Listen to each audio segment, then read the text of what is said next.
কিচ্ছু বলতে কিচ্ছু পারি না। 32 তারিখ আবার পরীক্ষা, সাজেশন দেন না। অবশ্যই বাবা, তোরা হইছিস আমার ফুলা মায়ের মতো, তোরারে হেল্প করতাম না তো আর কারারে করুম কোশ্চেন বাবা?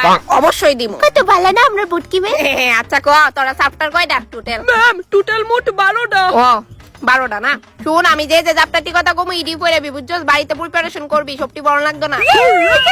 আচ্ছা শুন, লাস্টের থেকে 5টা চ্যাপ্টার পড়বি, ঠিক আছে? তারপর প্রথমের থেকে 4টা পড়লেই সারবো, মাঝখান থেকে 3টা। গড়ের বুঝছস সবাই? ম্যাম আপনি কি পুরো বই সাজেশন দিছেন? সব মিলে তো 12 হয়। এই না বলে তোর অঙ্ক পারস না তো এনকেরে মাথা কাটাইতাছস? হ্যাঁ, যেমনে দিছে এমনি পড়বি। পরীক্ষায় তো আমরা কোনো সাবজেক্টের সাজেশন পাইছি না, আপনিও কি দিতেন না? এরম বাবা, তোমরা আমার বাকি মেমরার মতো মনে করো।